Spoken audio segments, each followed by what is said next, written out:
बादलों के ओढ़नी वादियां। गांव के गांव खाली हो चुके हैं। पौड़ी की तस्वीर सब जानते हैं। जहाँ तक पलायन रोकने वाली बात है तो इस कोरोना काल डाली डाली फूलों की तुझको बुलाए रे मुसाफिर मेरे उत्तराखंड में। नमस्कार, प्रणाम, शमन्या उत्तराखंड। और मैं हूं अनुज, उत्तराखंड के इन पहाड़ों से। और मेरे साथ हैं विनय भाई। और मैं हूं विनय पटियार। और मैं आज आपको ले चलूँगा पलायन मुक्त गांव, यानी कि जिस गांव में बहुत कम पलायन हुआ है। करीब करीब 10% ही पलायन हुआ होगा। जो लोग कुछ ही लोग हैं, ज़्यादा नहीं है।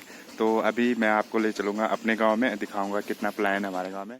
पहाड़ से शहर गए लोग शहरों में ढूंढते हैं अपने हिस्से का पहाड़। वो गाते हैं पहाड़ी गीत, याद करते हैं त्योहारों को और बना लेते हैं इष्ट देव का मंदिर। कभी जो कोई पहाड़ी मिल जाए, फिर वो चाहे कुमाऊं का हो या गढ़वाल का, जौनसार का हो या हिमाचल का, वो फिक्र नहीं करते। छोटा हुआ तो प्रणाम, बड़ा हुआ तो उसे पिता जैसी इज्जत देते हैं। पहाड़ी पहाड़ से दूर जाते हैं, अपने संस्कारों से नहीं। पलायन का विषय है, ये बहुत गंभीर विषय पूरे उत्तराखंड में हो चुका है। ये ऐसा है कि इसमें जो पलायन आयोग बनता है वो तो उसमें तो सब वही बैठे हैं जिनकी कोठी बंगला सब देहरादून में है, लेकिन हकीकत इसकी कुछ और है। मैं देख रहा हूँ अपने क्षेत्र से, अपने गांव से, पूरे जनपद रुद्रप्रयाग से कि पदाधिकारी तो बना दिए हैं, समिति के सदस्य तो बना दिए गए हैं, लेकिन बात करते वो बैठ के एसी रूम में देहरादून से, दिल्ली से, बेंगलुरु से, मुंबई से, पुणे से। तो इस पे मैंने फेसबुक पे बहुत बार मैंने इस पे फेसबुक पे कमेंट्स डाले हैं, अपनी पोस्ट लिख के डाली है। लेकिन सरकार का ये जो निर्णय है, ये प्रेशर में लिया गया है कि नीति हमने पलायन आयोग बना दिया गया है। लेकिन पलायन आयोग आज में कितना काम कर रहा है, ये आज का इस उत्तराखंड का युवा बहुत अच्छी तरह से जानता है। लेकिन हकीकत बात जो है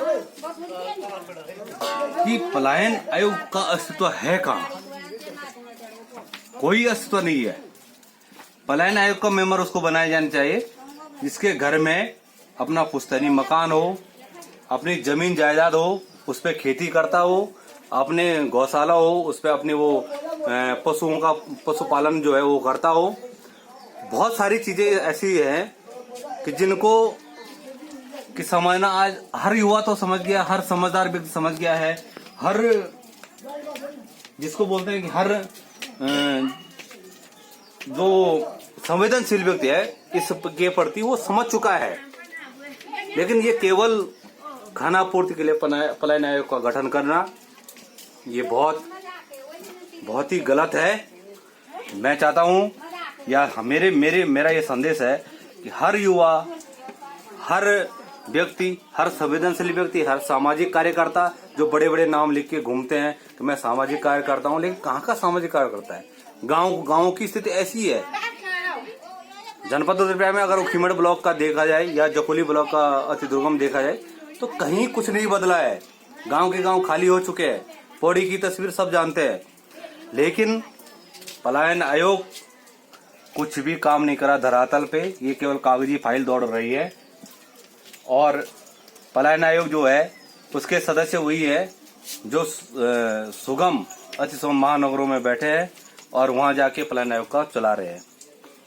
इसके लिए यहाँ बैठना होगा, यहाँ के युवाओं को जोड़ना होगा, यहाँ के बुजुर्गों को जोड़ना होगा, यहाँ की माताओं बहनों को जोड़ना होगा जो वास्तव में घर में रह के ऐसा काम कर रही है।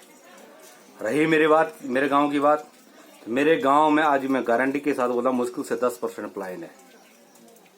जनपद रुद्रप्रयाग का सबसे आदर्श ग्राम है, सबसे शीर्ष ग्राम है और बहुत कम पलायन यहाँ से है। तो ऐसे ही क्यों न हर जगह पहल की जाए और इस पलायन को रोका जाए। मेरा संदेश है युवाओं से विशेषकर कि आप इस महत्व को बहुत जरूरी से, इस विषय पे बहुत जरूरी ध्यान दें और इस पे बहुत बड़ा पहल सोशल मीडिया में करें। तो अभी हम आ चुके हैं नेगी चाउमीन सेंटर, यानी कि हमारे गांव में है और आप यहां पे ऑर्डर कर सकते हो। और खुंड गांव जो है, तो हम नेगी जी से पूछेंगे कि आपके गांव में किस प्रकार से प्लान हो रखा है या नहीं हो रखा है, इस चीज के बारे में बताएंगे। हाँ जी, हमारे गांव में तो कोई प्लान इतना है नहीं, 10% ही होंगे लोगों के सब घर में मकान बना रखे हैं, सब आते जाते रहते हैं। कोई बाहर भी रहता है तो सभी लोग घर आते रहते हैं छुट्टियों में। कोई हफ्ते में आता है, कोई साल में आता है, कोई 6 महीने में, कोई 3 महीने में घर आते रहते हैं। हमारे घर में ऐसे गांव में किसी चीज की कमी नहीं है, लोग आते जाते रहते हैं। जो कि बाहर बसे हुए आदमी है कम से कम 10% ही होंगे। और यहाँ पे हमारे गांव में सबसे अच्छा, हमको इलाके में भी लोग बोलते हैं तुम्हारे गांव में सबसे अच्छा है। लोग बाहर से भी आते हैं, हमारे गांव की तारीफ करते हैं कि सबने मकानें अच्छी बना रखी हैं। इस गांव में काफी लोग अच्छे उससे रहते हैं। स्वरोजगार के गांव में भी काफी चांसेस हैं। किसी की अपनी गाड़ियां हैं, किसी कोई सरकारी नौकरी वाले हैं, कोई फौजी हैं, फौजी तो बहुत हैं। हमारे इधर टीचर्स भी बहुत हैं और अपने अपने धंधे भी सबके लगभग सभी के हैं। ऐसी कोई कमी हमारे गांव में नहीं है। पलायन तो हो ही नहीं सकता हमारे गांव से। जो 10% पहले हो चुका है, अभी वो शायद हमारे हिसाब से कम होते जाएगा। लोग गांव में आते रहेंगे। क्षेत्रवासी होते हैं सब, आप गढ़वाल या भेज बोलो चाचा बोलता बोलो, आप गढ़वाल आप संस्कृति तुम लोग जो है बिसरे ना। क्या बोलो पहले आलो बसा जाला वाला आंगे सांगे अलग गयो दे पारे।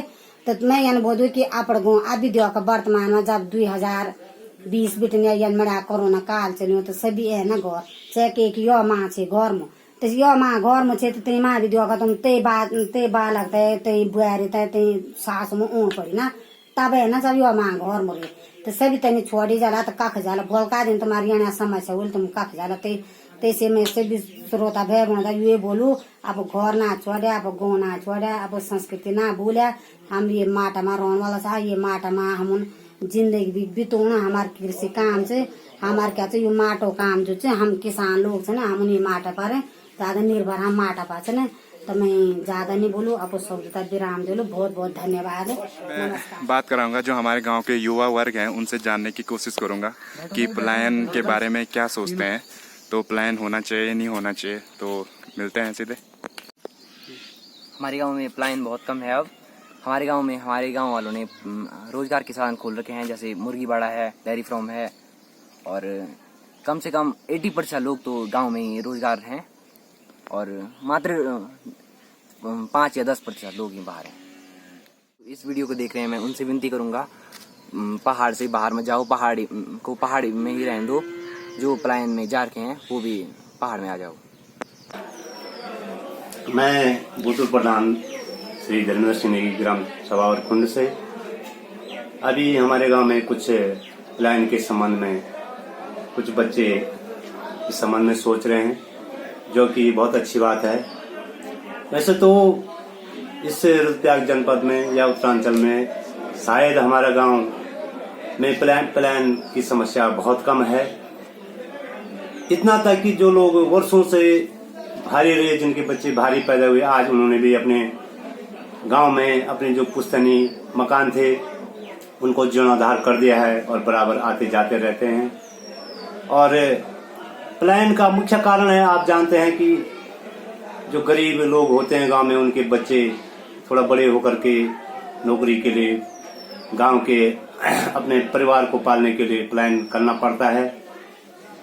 और जहां तक ये है, सरकार को जो है प्लान के बारे में ये सोचना चाहिए कि स्वरोजगार जितना भी उत्तरांचल में हो सके स्वरोजगार हो, क्योंकि यहाँ बाहर से लोग आते हैं, जमीन खरीदते हैं, क्योंकि उनके पास पैसा है तो वो अपना जो है बिजनेस यहाँ शुरू कर देते हैं। हम लोग जो है हमेशा इस पैसे न होने के कारण ही प्लान होता है, उसी कारण से जो है कि हम लोग यहाँ कुछ बिजनेस नहीं कर पाते हैं।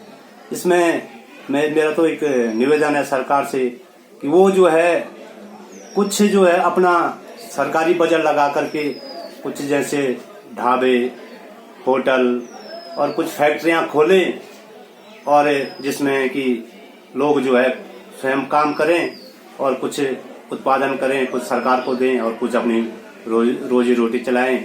ज्यादा न कहते हुए मैं यही कहूंगा कि प्लान रोकने का ये बहुत अच्छा सुझाव होगा मेरा कि सरकार अपनी तरफ से कुछ चीजें, फैक्ट्रियां खोले, ढाबे खोले और लोगों को किराए पे दे या लीज पे दे, तभी जाके पलायन रुक सकता है। धन्यवाद।